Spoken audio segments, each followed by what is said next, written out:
Quiet Place has been one of my favorite horror franchises in the last couple of years. I really enjoy those movies. I think they're highly original for horror films, and I think John Krasinski did a really good job directing the first two and producing this one, which is A Quiet Place Day 1. This movie has a highly original concept where monsters react according to sound. For example, if you make any sound that's louder than your feet stomping the ground, it's like sending an invitation for a monster party, like, hey, I got pizza and beer here, come over and eat me.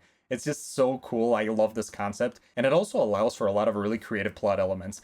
I enjoy this movie because it also takes us to a new location with new characters, and Lupita Nyong'o is in this movie. She's done a great job over the last couple of years. I love that she's been doing a lot of horror movies recently. And it also has Joseph Quinn and Alex Wolff, which I didn't even notice they were the characters because they look so different from previous roles, like Eddie in Stranger Things, or for example, the main character in Hereditary, which I already forgot his name, unfortunately. I feel like this one does a lot of great things in terms of horror, also in terms of writing, which I'm going to focus on the second half of this video, like analyzing the main character of Sam. But the setting, which is New York City, and also the context of being day one of this like apocalyptic event that hit the United States and the rest of the world, apparently, makes for a lot of really great moments and a lot of great plot points. So the story follows our main character Sam, which is played by Lupita Nyong'o. She's a great character, and she is a cancer patient that's about to die. She's in her final months, and I like the way that her story explores her psychology, which I'm going to focus on right now.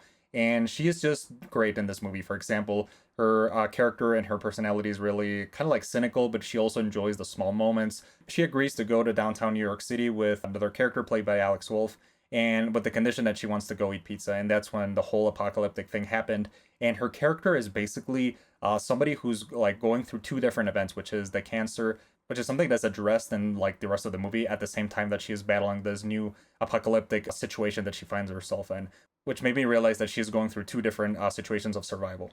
There are even scenes where she has to send another character to get medication for her because she's actually dying from her disease, and that provides a lot of tense moments, and I like that dynamic with the other characters and the way she's trying to survive these situations. The acting is really amazing, and this one follows a lot of the same rules of the Quiet Place universe, which are kind of confusing in a way. Like, there are several scenes that made me realize like how actually the monsters work. For example, there are some things that I thought were plot holes. The sound of your feet on the ground.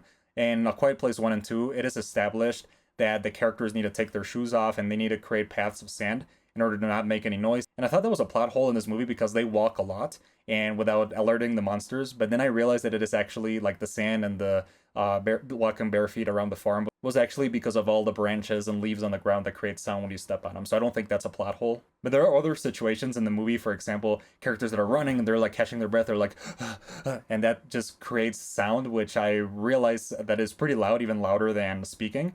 And that doesn't alert the monster. So it was kind of confusing in that point.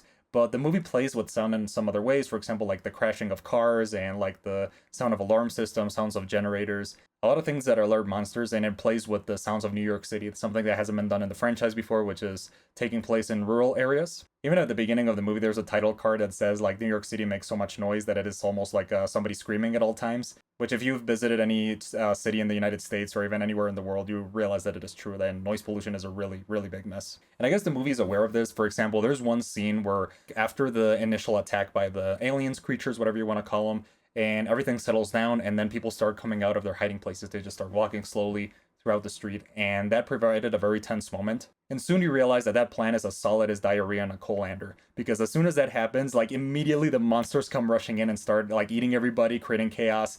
And then you realize like these people don't know anything about this world. They don't know what's going on in the like how the monsters work. They're just trying to like get their bearings straight and survive in this moment. And that provided for a lot of interesting moments, ideas that the movie plays with. Now going back to the character of Sam, I really enjoyed her journey throughout the entire of the movie. I love her relationship with Eric, the English student played by Joseph Quinn, and it provided a lot of really nice moments. And that is where the philosophy of the movie comes from. It's like this character who's suffering from two separate, basically catastrophes in her life. She knows that her life is going to end anyways, and that's something that ties into the ending, which I thought was very abrupt and unsatisfying. But over the course of the movie, she tries to do one last good thing, which is to save Eric.